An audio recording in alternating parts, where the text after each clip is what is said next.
ज्या राष्ट्रसंत भगवान बाबांचं नाव मी संस्थेला दिलं ना, अगोदर मुंबईकरांची धर्मशाळा होती, आम्ही चालू केली संस्था तेव्हा. ती संस्था इवलेसे रोप लावी येलेद्वारी अशीच होती महाराज.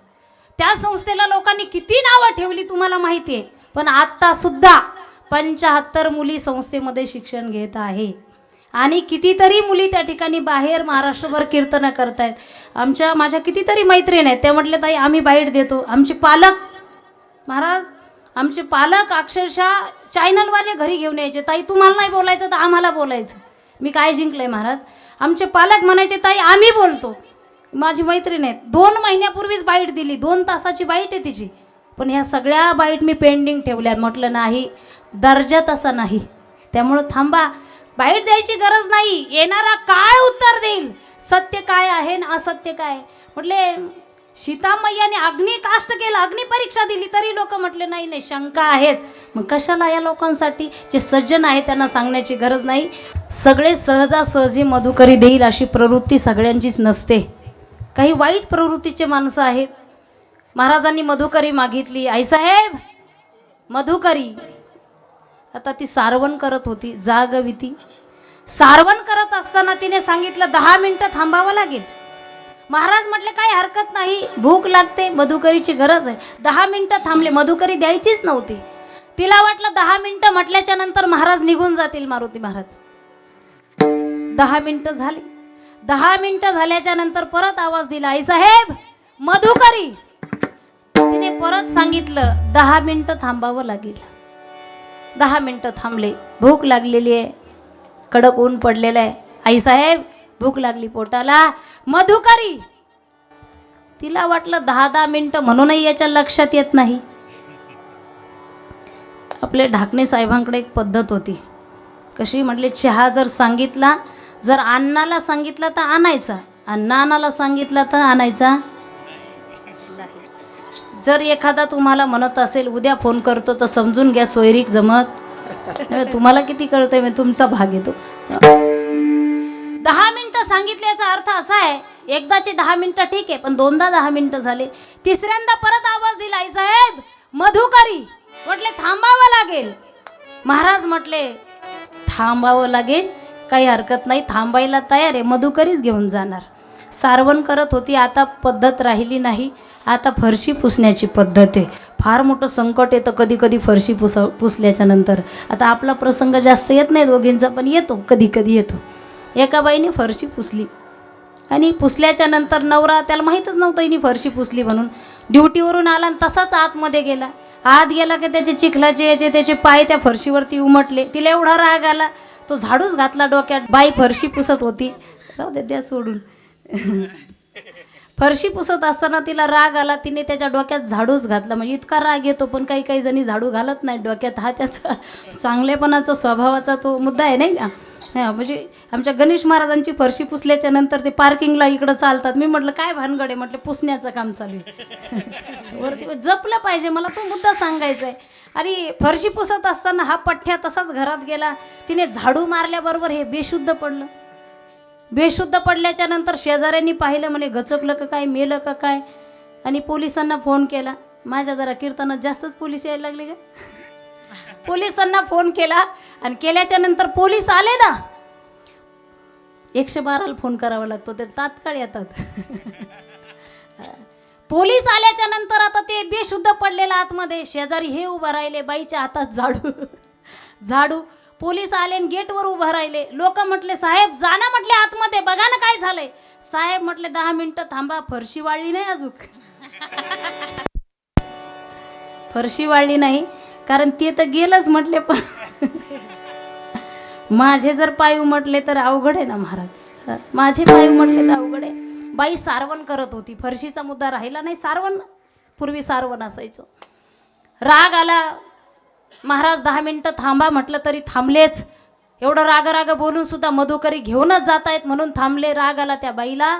तो पोचारा जो असतो ना, सारवणाचा पोचारा, तो घेतला आणि महाराजांना फेकून मारला. तुम्हीच मधुकरी मागायला येता का रोज, वैताग देता. तो पोचारा महाराजांना फेकून मारला. महाराजांना राग आला नाही. तो पोचारा हातामध्ये घेतला. घेतल्याच्या नंतर घरी गेले, अगदी प्रसाद म्हणून घेतला. आजचा प्रसाद पोचारा.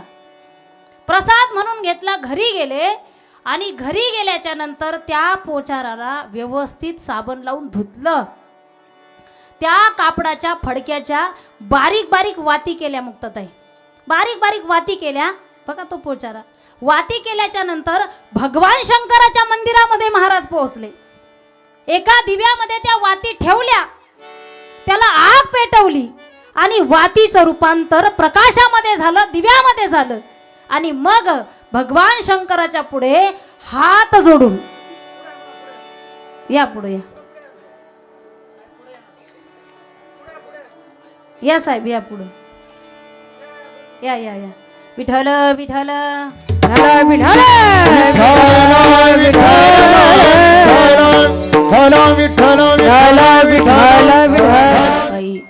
जीव थोडा, जीव सगळ्यात जास्त प्रिय असतो बरं का माणसाला. शेवटचा टोक म्हणजे जीव.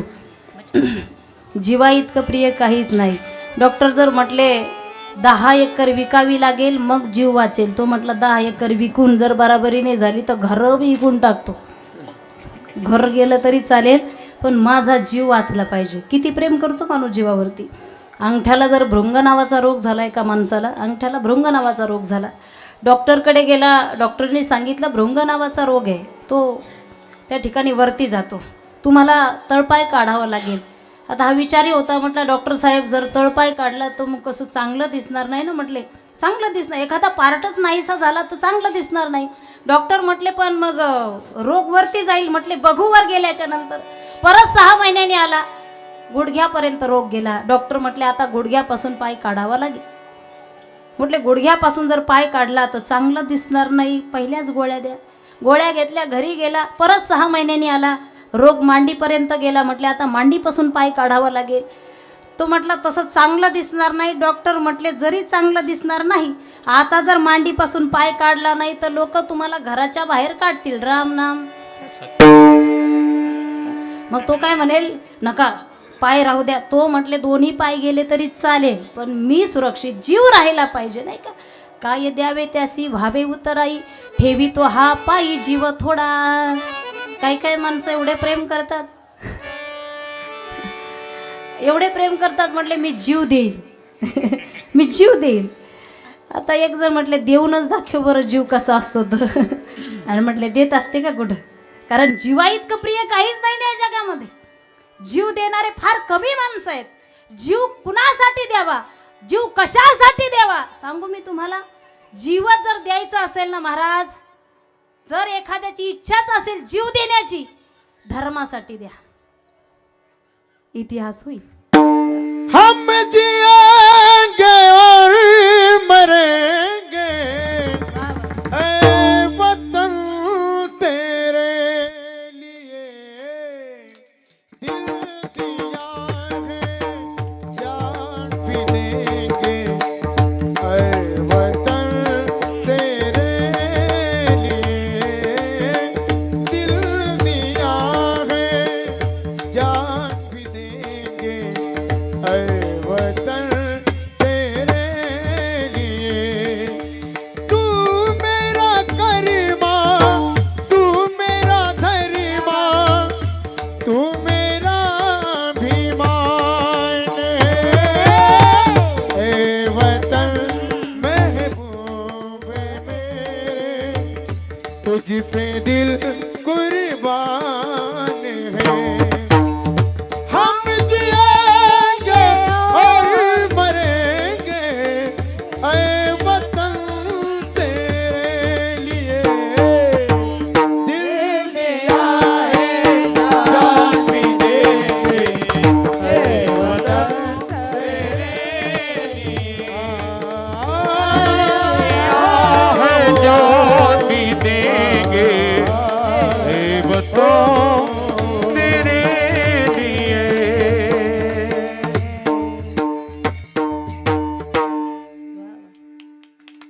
काय द्यावे त्यासी. टाळ्या शिकलेत ते वाजवायचे. आता पुढच्या सप्त्याला मजा बघा फक्त तुम्ही. या देशासाठी मरताना सुद्धा माणसं आपण पाहिलेत. या देशासाठी मरताना मी पाहिले, या देशासाठी मरताना मी पाहिले असे आगळे जग वेगळे असे आगळे जग वेगळे हे भारतीय जवान देशासाठी लढताना मी पाहिले देशासाठी मरताना मी पाहिले देशासाठी लढताना मी पाहिले देशासाठी मरताना मी पाहिले जीव देशासाठी द्या अजरामर राहाल तुम्ही माणसाला माहिती आहे तुम्हाला माणसाला मरून सुद्धा जिवंत राहता येतं बरं का मरून सुद्धा जिवंत राहता येतं आज माऊली गेले 750 वर्ष जिवंत आहेत आपल्यामध्ये तुकोबाराय जिवंत आहेत राष्ट्रसंत भगवान बाबा जिवंत आहेत वैराग्य मूर्ती वामन भाऊ महाराज जिवंत आहेत महाराज काय वाणी होती काय वाणी होती काय ताकद होती अनुद्वेग करम वाक्यम सत्यम प्रिय हितम चेत तैसे साचानी मवाळ मितले परी रसाळ शब्द जैसे कल्लोळ अमृताचे मुखी अमृताची वाणी देह देवाचे कारणी कारखान्यावर गेले वामन भाऊ महाराज म्हटले वारकऱ्यांसाठी सुट्टी असेल कामगार आहे तुमच्याकडे सुट्टी द्या गोमातेसाठी चारा असेल तर द्या आता तो द्रोही होता तो म्हटला सुट्टी मिळणार नाही चारा मिळणार नाही वाणीमध्ये एवढी ताकद होती वामन भाऊ महाराजांच्या ते म्हटले जर धर्मासाठी नसेल गोमातेसाठी नसेल आग लागू दे कारखान्याला लोखंडाच्या कारखान्याला सुद्धा आग लावण्याची ताकद वैराग्य मूर्ती वामन भाऊ महाराज यांच्या मुखामध्ये होती सोपं नाही महाराज या संतांसाठी काय द्यावे त्यासी व्हावे उतराई ठेवी तो हा पायी जीव थोडा आज सोहळा पाहिला महाराज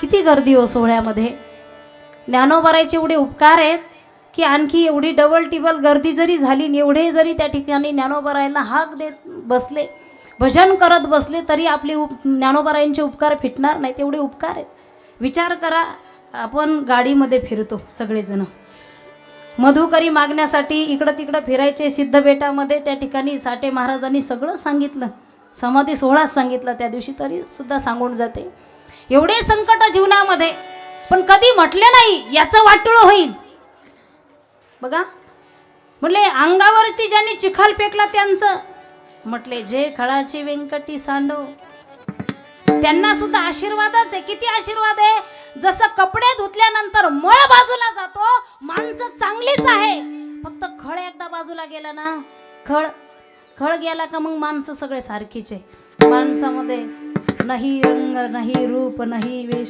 काही वेगळं काही नाही म्हटले माणसासारखे माणसं आहेत म्हणे तो माणूस असा आहे म्हटले पण रक्त बाहेर आलं की सारखंच एवढं सारखे पण संत ज्ञानोबारायने टिकून ठेवलं आशीर्वाद या जनतेला दिला तुकोबारायचा आशीर्वाद आहे म्हणून ही सगळी महाराज मंडळी सुखरूप आहेत नाही तर आजही आम्हाला मधुकरीचे ते पोचारेच त्या ठिकाणी धुवावं लागले असते आमच्यावरती संतांचे उपकार आहे पण काय द्यावे त्यासी संतांचे एवढे उपकार आहे जर संत नसते मुक्ताताई तर भगवंत आपल्याला कळाले नसते हरी प्राप्तीसी उपाय धरावे संतांचे पाय संत जर नसते तर भगवंत आपल्याला कळाला नसता भगवंत जर आपल्याला कळाला नसता तर मला सांगा द्रौपदीला वाचवण्यासाठी कोण आलं असतं देव कळाला नसता तर कोण आलं असतं भक्त प्रल्हादाला वाचवण्यासाठी कोण आलं असतं त्या महाभारतामध्ये कुरुक्षेत्रामध्ये अर्जुनाचा सारथी जर भगवान श्रीकृष्ण नसता काय झालं असतं पहिल्यापासून इतिहास आहे पहिल्यापासून विरोधकांची संख्या जास्त आहे म्हटले कधीपासून म्हणजे द्वापार युग पाहिलं ना तुम्ही कुरुक्षेत्रामध्ये किती होते 100 होते नुसते ती एका घरातले 100 होते बाकीचे मित्रमंडळी गोळा केले म्हटले त्यांनी चला ना 2 मिनिटं बोला फक्त 50,000 घ्या पण बोला फुकट नको फुकट कोणीच कोणासाठी काही करत नाही एवढे विरोधक होते एवढे लढणारे रथी महारथी होते द्रोणाचार्य भीष्माचार्य रथी महारथी पण साक्षात भगवान श्रीकृष्ण ज्याचा सारथी होता त्याचा विजय झाला मला तर साथ घालायची देवाला हाक मारायची देवा जसं अर्जुनाचा सारथी झाला ना, द्रौपदीचं रक्षण केलं ना, भक्त प्रल्हादाचं रक्षण केलं ना, शस्त्र अस्त्र धारण करून आमचं सुद्धा रक्षण करायला तुझे बर का देवा. हा. कारण मला माहिती आहे, मदत माणसाची मागितली तर ते देईलच सांगता येत नाही, पण त्याला हाक मारली ना, ज्याने ज्याने मारली त्याचं कल्याण झालं. तीन बाण के धारी तीनों बाण चलाओ ना, मुश्किल में है दास तेरा अब जल्दी आओ ना. ओ तीन बाण के धारी तीनों बाण चलाओ ना, मुश्किल में है दास तेरा अब जल्दी आओ ना. हारे के सहारे मेरे, हारे के सहारे, हारे के सहारे मेरी हार हराओ ना. तीन बाण के धारे तीनों बाण चलाओ ना, मुश्किल में दास तेरा अब जल्दी आओ ना.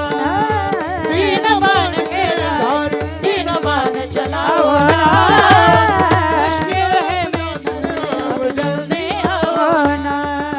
जल्दी आओ.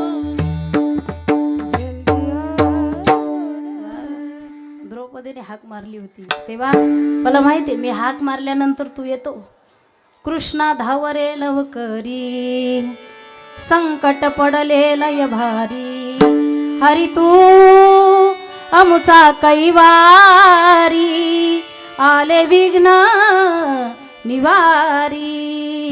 कृष्णा धावरे लवकरी, संकट पडले लय भारी, कृष्णा धावरे लवकरी, संकट पडले लय भारी, हरी तू आमुचा कैवारी, आले विघ्न निवारी. देवा मला माहिती आहे, आतापर्यंत ज्यांनी ज्यांनी हाक मारली ना, तू आला देवा. तुम बिन मोरे कौन खबर ले, तुम बिन मोरे कौन खबर ले. गोवर्धन गिरधारी ने, गोवर्धन गिरधारी रे, गोवर्धन गिरधारी रे, गोवर्धन गिरधारी. तुम बिना मोरे कौन खबर ले, तुम बिना मोरे कौन खबर ले. गोवर्धन गिरधारी रे, गोवर्धन गिरधारी हरि रे, गोवर्धन गिरधारी रे, गोवर्धन गिरधारी. भारी सभा में दामट थारी, भारी सभा में दामट थारी, लाजर को तुम मेरी रे, लाजर को गिरधारी गोवर्धन गिरधारी रे, गोवर्धन गिरधारी रे. तो जो 4 अंक आहे ना, म्हटले तुमचा 4 अंक, माझा जन्मतारीख 4 आहे. 4 अंक म्हणजे 4 म्हणजे 4, 22, 31, 3 आणि 1, 2 आणि 2 असे 4 अंकावाले जे माणसं आहेत त्यांच्या जीवनामध्ये संकट सारखे येतात. मग 4 अंकावाले माणसं काही सामान्य नाही. तुम्हाला प्रज्ञा साध्वी माहिती आहेत का? प्रज्ञा साध्वी आत्ता 17 वर्षानंतर निकाल आला, निर्दोष आहे. अरे तोपर्यंत मेलं ना माणूस. हा? न्याय व्यवस्थाच अशी आहे महाराज, लढावं लागतं. किती दिवस लागतील सांगता येत नाही. 1 वर्षभर कारागृहामध्ये होत्या प्रज्ञा साध्वी. मी आदर्श मानते त्यांना. कमरापासून खालचा भाग चालता येत नव्हतं मुक्ताताई त्यांना. तरीसुद्धा मग इतक्या लढल्या, किती मारू द्या, किती विरोध करू द्या, तुम्ही आम्हाला विरोध करू शकता, आमच्या कामाला नाही. प्रज्ञा साध्वी जेलमधून बाहेर आल्याच्या नंतर कॅबिनेट मंत्री झाल्या. 4 अंक सांगायचं सांगून जाते, तेवढंच एखाद्याचं झालं तर झालं कल्याण. आमच्याकडून 4 अंक कुणाचा आहे? आपल्या राज्यातलं सांगू का पहिलं? आपल्या राज्याचे मुख्यमंत्री देवेंद्र फडणवीस 4 अंक आहे, 4 जन्मतारीख आहे. अजितदादा 4 जन्मतारीख आहे, म्हणजे 22 वगैरे आहे त्यांचा, 4 अंक येतो. आणखी सांगू का? गृहमंत्री अमित शाह जे जेलमध्ये होते, भरपूर वर्ष जेलमध्ये राहिले ना, आता बघा देश चालवतात. तसं मुक्ताताई ज्योतिषशास्त्र सांगतात, ते म्हटले तुमचा 4 अंक आहे पण मला काही आमदार खासदार व्हायचं नाही बरं का. मला देवाची सेवा करायची, त्या देवाला एवढंच मागणं आहे माझं, बस देवा जीव जाताना शेवटच्या श्वासामध्ये तू माझ्या बरोबर असला पाहिजे, तू असला पाहिजे.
उस वक्त जल्दी आना नहीं शाम भूल जाना, इस वक्त जल्दी आना नहीं शाम को बुलाना, राधे को साथ लाना जब प्राण तन से निकले, राधे को साथ लाना जब प्राण तन से निकले, इतना तो करना स्वामी जब प्राण तन से निकले, इतना तो करना स्वामी जब प्राण तन से निकले.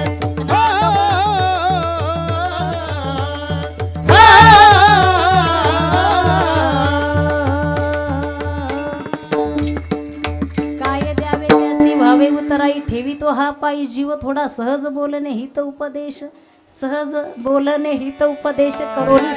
हरि जय जय, हरि जय जय,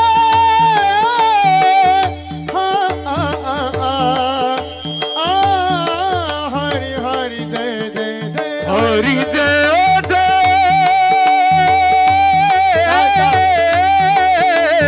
हरि जय जय, हरि जय जय, जय जय ठोबा रखुमाई. हरि जय हरि जय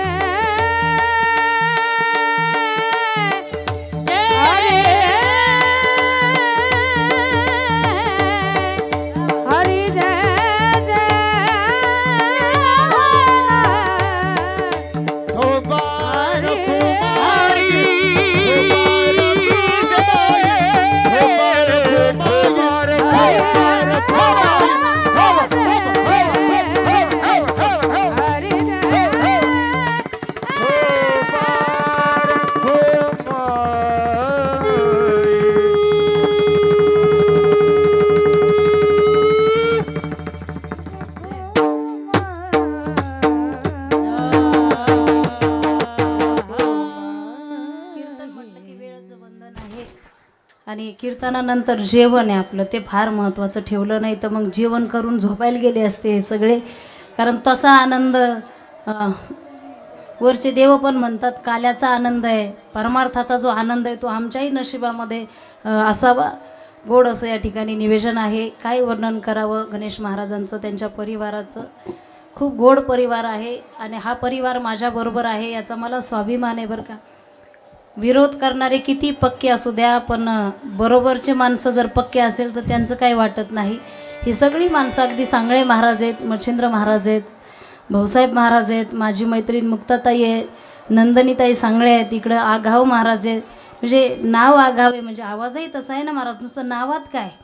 हां, किती गोड आवाज आहे. विदर्भातून साथ करण्यासाठी आलेत महाराज. हे प्रेम आहे वारकरी संप्रदायाने जिंकलेला, हा फार मोठा परमार्थ आहे. तिकडं केंद्रे महाराज आहेत, ही सगळी मंडळी आजची ज्यांची पंगत आहे त्यांनाही धन्यवाद देते. आमचे नागरगोजे पाटील आहेत, आता त्यांची एवढी साथ आहे गणेश महाराजांना, खंबीर साथ आहे. ते काही नुसते पाटील नाहीत, तुमच्या गावात नुसतेच पाटील असतील पण हे पाटलाचे पाटील आहेत, पोलीस पाटील आहे ना महाराष्ट्र राज्याचे. त्यांनाही धन्यवाद देते.